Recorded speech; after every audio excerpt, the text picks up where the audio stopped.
Right now, something is happening that science cannot explain. Not at the edge of science and not in some distant corner of particle physics or cosmology that requires decades of study to even approach. Right here, right now. You're having an experience. That statement sounds almost insultingly simple. Of course you're having an experience. What else would you be doing? Here's the thing, though. The fact that you're having an experience, that there is something that could be what it is to be like you right now, listening to this. According to some of the most rigorous thinkers in history of human thought, that is the single most baffling fact about the universe. Not dark matter or the origin of the Big Bang, not the nature of time, but the fact that the lights are on. The fact that you are not just a body processing information, but a mind experiencing it. Here's what we know. We know that your brain is an extraordinarily complex physical system. We know that it runs on electrochemical signals. And we know that different regions of the brain handle different tasks. We know that altering the brain, whether it be with drugs or damage, surgery, sleep, whatever, alters your experience. The connection between the brain and mind is a serious dispute. Here's what we cannot explain. How does any of that, whether it be neurons firing, chemicals moving, electrical patterns propagating through tissue, how do any of those give rise to the inner world that you inhabit? The warmth of sunlight on your skin, that specific ache of missing someone, the way that certain music moves through you before you can even think about it. It's not a question about mechanism. We can describe the mechanism in extraordinary detail. The question is why the mechanism feels like anything. And we don't have an answer. This is the hard problem of consciousness. And depending on how far you're willing to follow the argument, this is either the deepest scientific puzzle humanity has ever faced, or it's a sign that our entire framework for understanding reality is missing something fundamental. Either way, by the end of this, you might not think about your mind the same way again.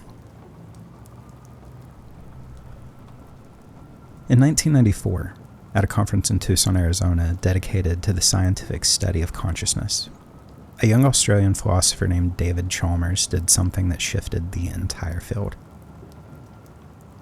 He drew a line. Chalmers divided everything we want to understand about the mind into two categories.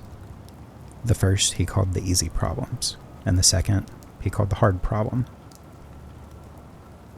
For some clarity on the language that we're going to use, easy here does not mean simple. The easy problems of consciousness are still some of the most complex questions in all of science. They've occupied thousands of researchers across decades, and many remain unsolved in their specifics. What makes them easy, in Chalmers' specific sense, is not that they are trivial, but they are, at least in principle, solvable by the standard tools of science. Let's lay them out. How does the brain integrate sensory information from your eyes, ears, skin, and internal organs into a single coherent picture of the world? How does attention work? What decides that when you hear your name spoken across a noisy room, you can hear it, but you miss every other sound at the same volume? How do you store a memory? And why can a smell that you haven't encountered in 20 years instantly retrieve an entire afternoon from your childhood? How does the brain produce language?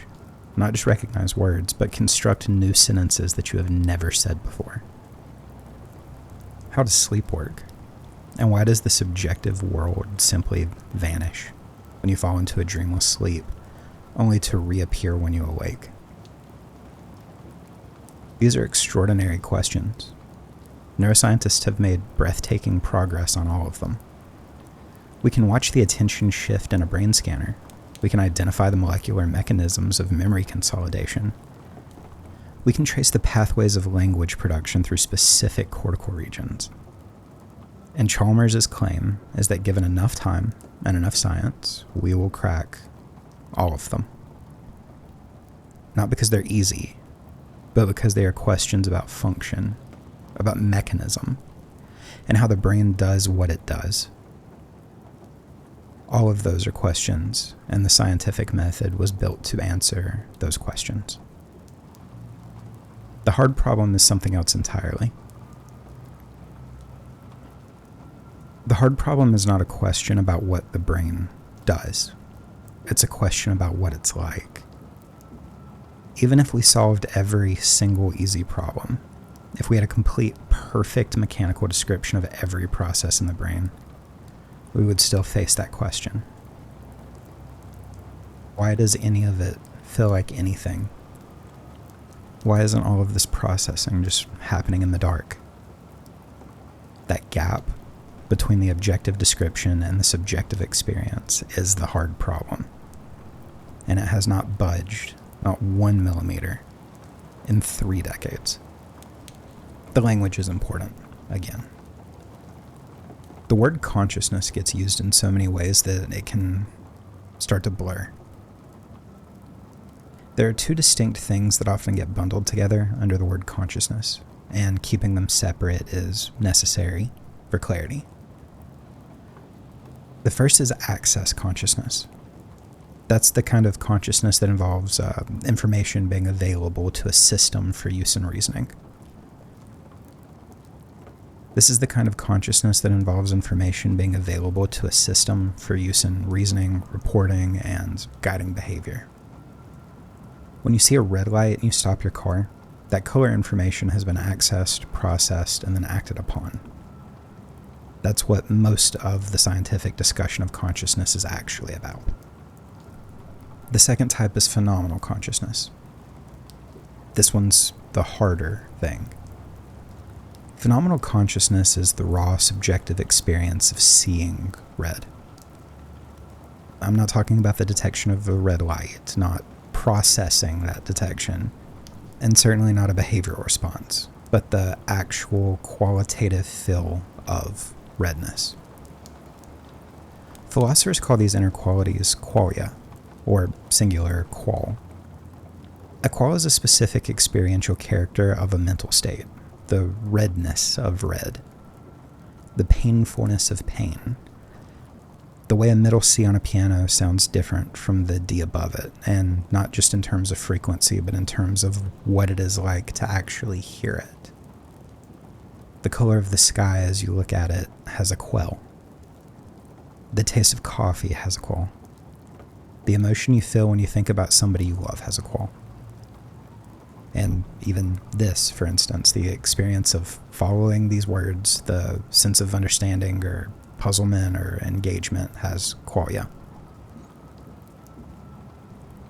And here's the thing about qualia that makes them so philosophically explosive. They are completely, irreducibly private. You have no access to anyone else's qualia. You infer from behavior that other people have inner experiences similar to yours, but you cannot verify that. You can't just step inside of another person's experiences and check. And that's the problem of other minds, one of the oldest problems in philosophy, and it's never been solved. We simply operate on the assumption that other humans are conscious because they behave like us, and we are conscious, and they have brains like ours. The problem with that assumption is, however reasonable it may be, it's still just an assumption. In an effort to explain the weight of the qualia problem in the most concrete possible way, Frank Jackson proposed a thought experiment in 1982. The name of it is Mary's Room. Mary is a scientist. She is, in fact, the greatest scientist who has ever lived in the field of color perception. She knows everything. And in this instance, we mean everything that there is to know in purely physical terms about the human experience of color. She knows the exact wavelengths of light that correspond to red, green, and blue. She knows the photoreceptors in the retina that respond to those wavelengths. She knows the neural pathways that carry the information from the eye to the visual cortex. She knows the specific neurons that fire when a person looks at a red apple, and the patterns of activity that they generate. She knows the reports that people give when they see colors and the behavioral consequences of those experiences. She knows everything that a complete physical description of color perception could contain. But there is one thing that Mary has never done. Mary has lived her entire life in a black and white room.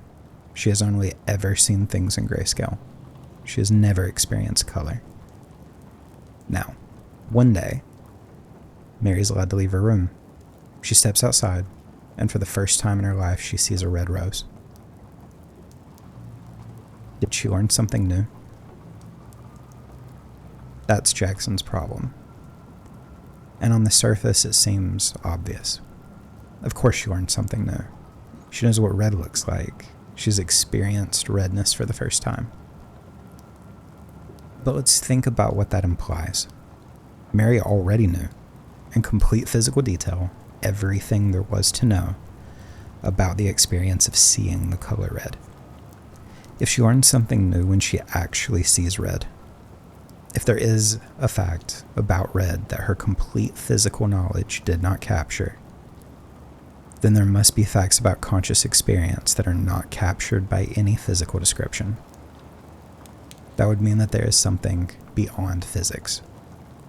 Philosophers like to call this the knowledgeable argument against physicalism, and it is one of the most debated ideas in all of philosophy of mind. And the responses range widely. Daniel Dennett says Mary does not actually learn something new. She gains a new ability, a new way of recognizing and remembering color, but no new fact about the world. David Lewis made a similar move, arguing that what Mary gains is not propositional knowledge, but know-how. The ability to remember and recognize red, not new information about the nature of the color red. Jackson himself, the man who created the thought experiment, eventually changed his mind and decided Mary does not learn a new fact. He moved towards physicalism. But many philosophers find that these responses are unsatisfying. Because whatever you call it, a new fact, a new ability, new knowledge, know-how, something clearly happened when Mary walked out of that room that was not there before. Her inner experience changed in a way that no description of her brain had predicted.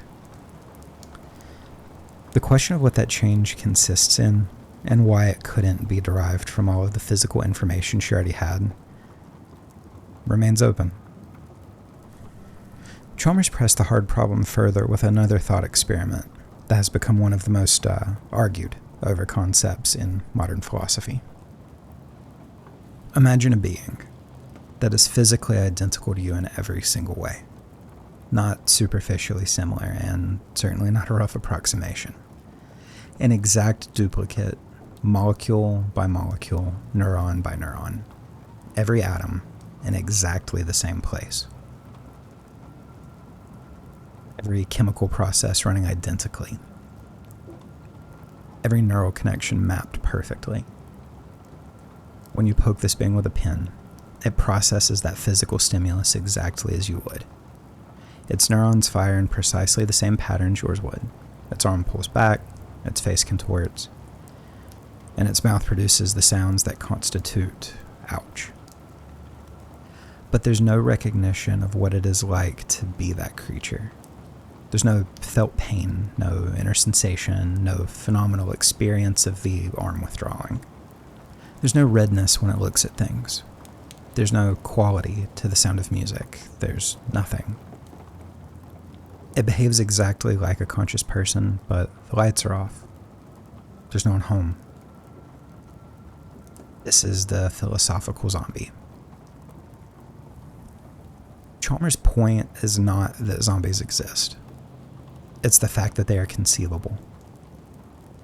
That there is no logical contradiction in imagining such a being. You can clearly picture a world physically identical to ours, running on the same physical laws, but in which nobody is conscious. in which all behavior happens in the dark with no accompanying inner experience. If zombies are genuinely conceivable, if a universe without consciousness is logically possible, then consciousness cannot be something that automatically, necessarily falls out of the physical process. Because if it did, a physically identical world would have to have consciousness. There would be no room for a zombie universe.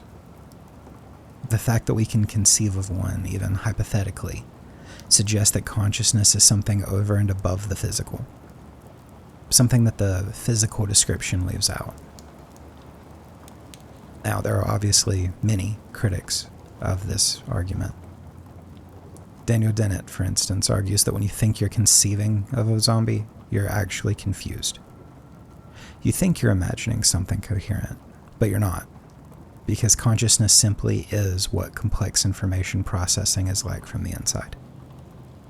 If something processes information the way we do, it is conscious. No zombie is possible because the zombie would, by definition, be having an experience. Patricia Churchland takes a different approach, arguing that our intuitions about conceivability are not reliable guides to logical possibility. People once found it conceivable that water could exist without being H2O, and they were wrong. Our intuitions can mislead us about what is truly possible. And these are serious objections. But Chalmers' defenders argue that consciousness is precisely the domain where conceivability arguments carry the most weight, because consciousness is, uniquely, the domain that is defined by what things seem like. So if something seems conceivable, that seeming is itself a conscious state, and dismissing it risks dismissing the very phenomenon we're trying to explain. The debate continues, and it's not getting easier. There's another problem that often gets overlooked in these conversations. It's called the binding problem. And when you understand it, you realize that the hard problem is even stranger than it first appeared. Here's the situation. Your brain does not have a single unified place where experience happens. It's a collection of specialized modules. Regions dedicated to processing color, motion, shape, sound, smell, touch, language, emotion, memory, spatial awareness, and dozens of other things. Each of these systems operates in parallel. Each processes its own slice of information separately. When you look at a red apple rolling across a table, your visual system processes the redness in one region, the roundness in another, the motion in a third, and your memory of apples in a fourth. These processes happen at slightly different times, in different places, and with no single centralized location where all of the information just arrives and gets assembled. And yet you experience a unified whole. One apple, one moment, one scene. This is the binding problem. The question of how a massively distributed parallel processing system produces a single, unified, seamless experience. Of course, there are proposed mechanisms, and the leading neural hypothesis is temporal synchrony. The idea that neurons across different regions fire in coordinated rhythms, and this synchronized firing is what binds disparate features together into a unified perception. There's experimental evidence supporting this, particularly in the gamma frequency range of around 40 Hz. But here's the thing. Even if temporal synchrony fully explains the functional binding, how information gets integrated and made available for unified processing, it does not explain why that integration feels like anything. Why synchronized firing produces a unified experience rather than just synchronized firing. The binding problem is not a technical problem about information integration. At its core, it's a part of the hard problem. Because the unity of experience, The fact that your reality feels like one coherent thing rather than a jumble of disconnected modules is itself one of the best features of consciousness, and we have no account of where it comes from. Set aside philosophy for a moment and let's look at what neuroscience actually tells us. We know a lot, more than most people realize. And it's important to engage with this because the gap between what neuroscience can tell us and what the hard problem asks for is informative. We know with a high degree of confidence that consciousness correlates with specific patterns of brain activity. When people are awake and conscious, there is coordinated, widespread electrical activity across multiple regions of the brain. When they go under general anesthesia, this coordination collapses. When they move into a dreamless sleep, it changes character dramatically. These correlations are robust but reproducible. We know that specific brain regions are implicated in specific aspects of experience. The visual cortex processes visual information. If you damage it, you lose visual experience, even if your eyes are fine. The insular cortex is involved in bodily feelings, pain, temperature, the sense of your heart beating. The prefrontal cortex appears to be involved in higher order awareness, in the sense of knowing that you are conscious of something. The thalamus acts as a kind of relay station, and damage to certain thalamic structures can eliminate consciousness entirely. Know that the distinction between conscious and unconscious processing is neurologically real. Stimuli that are processed below the threshold of awareness produce measurable brain activity, but the activity itself tends to remain localized. Stimuli that are consciously perceived show a distinct pattern. Activity spreads widely, rapidly across the brain. This is the neural signature of becoming aware of something. We know that consciousness consists of degrees. Someone emerging from anesthesia passes through an intermediate state of awareness. Someone in a vegetative state may have islands of preserved consciousness. Brain imaging studies have shown that some patients show no behavioral signs of awareness. Nevertheless, they respond to commands in their brain activity, demonstrating some form of inner experience. All of this is extraordinary science, and not one bit of it answers the problem. Every single one of these findings is a correlation, a mapping from brain states to behavioral and experiential reports. But none of it tells us why any of those brain states are accompanied by experience at all. Why the ignition pattern that corresponds to conscious awareness produces subjective experience rather than just producing a kind of information processing. Why being awake feels different from being anesthetized rather than just functioning differently. There's an analogy that gets thrown around a lot. Imagine you're studying the relationship between temperature and thermometers.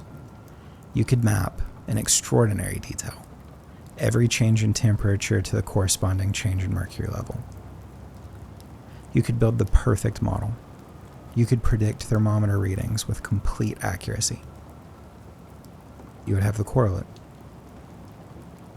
Not the thing. The neuroscience has the neural correlates of consciousness. What it does not have, however, what it doesn't have a current framework for, is an explanation of consciousness itself. Here's where it gets a little vertiginous. Neuroscientist Anil Seth at the University of Sussex has proposed a framework that reframes what consciousness actually is. And if he's right, it changes what you think you're doing when you look at the world. His central claim is this: your experience of reality is not a recording. It's a prediction. The brain is not a passive receiver of sensory information. It is an active prediction machine. Constantly, at every moment, it is generating a model of the world. Its best guess about what is out there based on prior experience, expectations, and the current state of the body. Sensory signals don't build the picture, they correct it.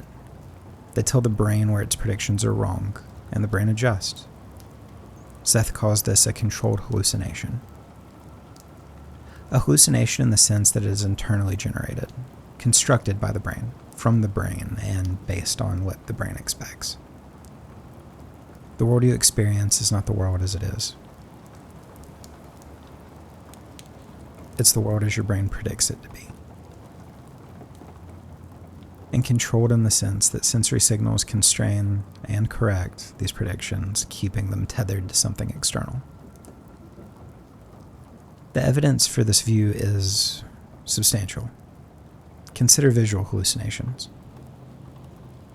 When your brain misinterprets an ambiguous image, when it sees a face in random noise, or when a stationary object appears to move, that's your prediction system running without correction.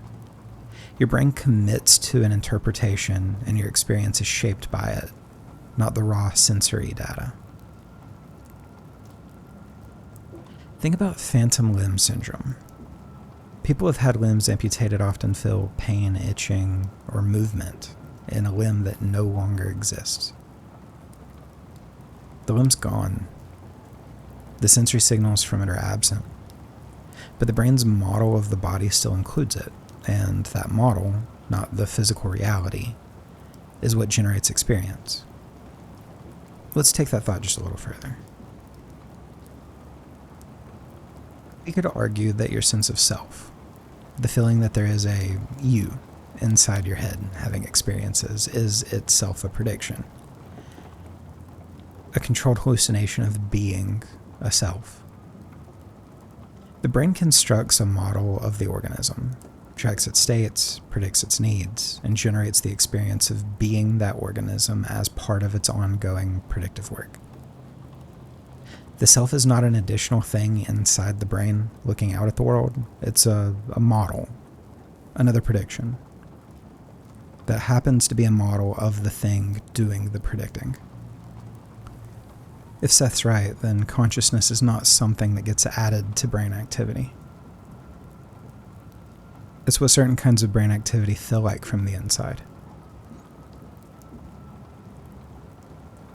And the world you think you're directly perceiving is a sophisticated real-time construction and not a transparent window.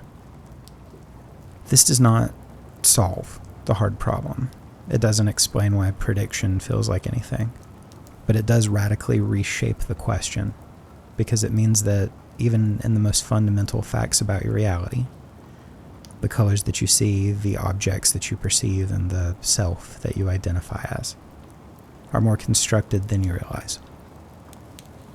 So what do we do with any of this? The hard problem of consciousness is not a puzzle that science is making incremental progress on, gradually narrowing it down to a solution. It's not shrinking.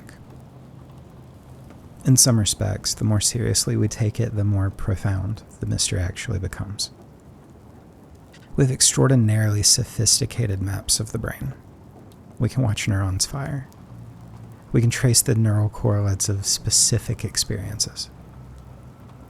We can model the computational architecture of perception, attention, memory, and language. We can induce and eliminate specific aspects of consciousness with surgical precision. And we cannot explain, in any principal way, why any of this gives rise to the inner world that you are inhabiting right now. It's not a failure of effort. It may just be a fundamental limitation of our approach. The objective third-person methods of science may be constitutionally incapable of capturing the first-person nature of experience. Not because the science is wrong, but because the scientific method was developed to answer questions about how things work from the outside. And consciousness is what things are like from the inside. There's a view held by Thomas Nagel, famously, amongst others, of course, that the hard problem signals a need for a genuinely expanded understanding of nature. Not a retreat to mysticism, not a rejection of science, but an acknowledgement that the materialistic framework that has served science so well for centuries may just be incomplete. The thought that nature contains both objective and subjective aspects that are equally real, and that a complete picture of reality requires taking both of them seriously. There's another view, held by Chalmers and the panphysicists, that the solution requires us to fundamentally revise what we think matter is. That the physical world, as described by physics, is not the entire story of what matter is like from the inside. That consciousness is not an addition to the physical world, but a revelation of what the physical world actually is at the most intimate level. And there is the possibility that the problem is not just hard, but permanently beyond our cognitive reach. We may just be the kinds of beings who can frame the question without ever being able to answer it. That consciousness may be the one thing so close to us that we cannot get outside of it to see it clearly. And this brings us back to the beginning. Right now, the most mysterious thing that you have ever encountered. Every question that you have ever asked, you have asked from inside of this mystery. Every answer you've ever found, you have found it using the very thing that you cannot explain. Consciousness is not a puzzle alongside you. It's the medium through which every puzzle exists. The precondition for any thought, any question, any experience of curiosity or wonder or frustration or understanding. There's something humbling and strangely moving about that. We live inside the question, and we can't step outside to answer it. We can only go deeper, accumulating evidence, refining theories, and having our certainties disrupted and rebuilt and disrupted again. Neuroscience will, of course, keep making progress. Philosophy will keep sharpening their arguments. And maybe someday, someone will have an idea that changes everything. A reframing as radical as the realization that heat is molecular motion that changed our picture of what matter is. Maybe the question will just remain. Maybe consciousness is the permanent horizon. Maybe it's the thing that we can approach but never fully illuminate, because the thing doing the illuminating is the thing that we're trying to see. At least for now, the problem stands. You are conscious. The lights are on. And nobody, not one person in the history of human thought, has been able to explain why.